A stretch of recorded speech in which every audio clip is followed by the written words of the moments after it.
Good afternoon and welcome to Yggdrasil Gardens. I'm your host, Chance Walton, and today I have for you the Voxtr Beard Growth Kit. Comes with a derma roller. You would want to roll this on your face 6 times, multiple different directions. I've been using it for about 2 months. The serum, after a shower, you want to have a clean face, roll your face, then put on the serum. It stimulates follicles to grow, gets everything going, and kicks it off. I mean, 2 months worth of growth, and here we are. All right, guys, well, without further ado, let's talk about how to set up a garden. As you can see, I have mulch down here in the bottom, mixed in with my soil. Oh, hey, kitty cat. Have a few plants going. So the best way to set up your garden, in order to not have to water it all the time, do a layer of mulch at the bottom, put some soil on top of that, and then you want to come back. I'll be back here probably next month covering all of this with cow manure. Cow manure is great because it's rich in nitrogen, organic material, and phosphorus.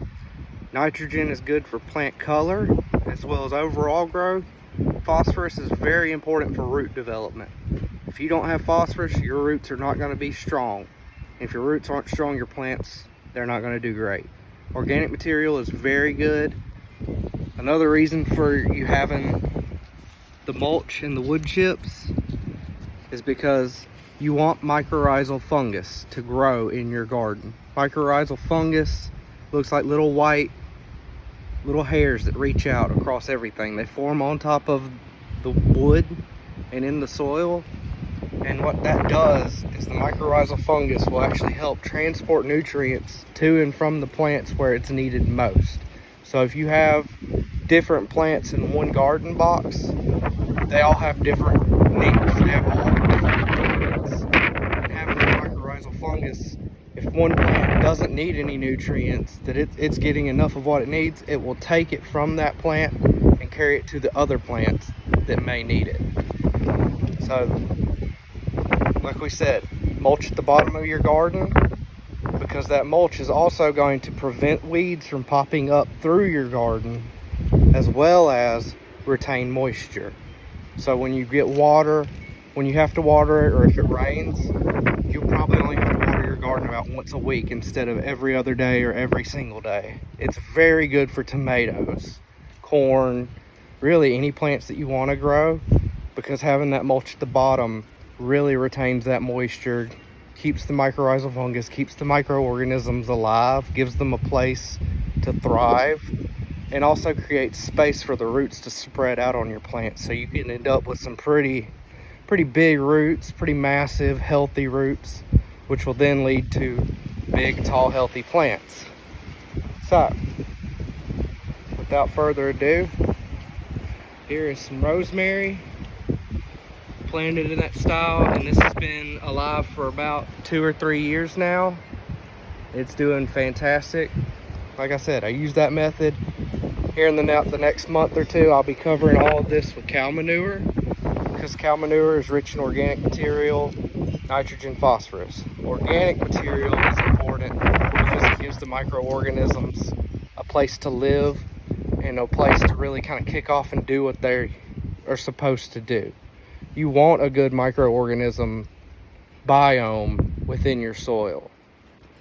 The more microorganisms you have that are beneficial to your soil, the better your soil quality is going to be. Now, another thing to keep in mind with your soil is you need to make sure you have proper nutrients.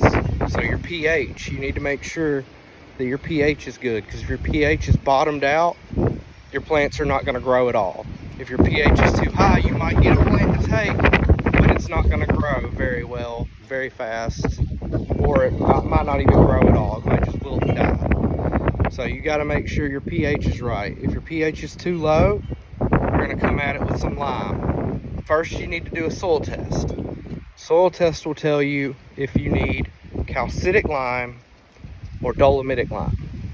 Calcitic lime has calcium and magnesium in it to raise the pH with the limestone.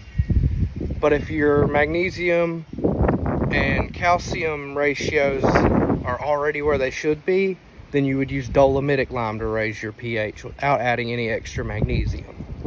Now, if your pH is too high, you're going to want to get agricultural sulfur, and agricultural sulfur will lower that pH. Most plants typically need a pH between 6 to 7. Some are even lower, just depends on the area and what you're trying to grow. Like corn is considered a type of grass. So for corn, you want a pH between 6.4 and 7.5. Anything above or below that, it won't do as well. All right, well, that's everything for today's first episode. I hope everyone enjoys it.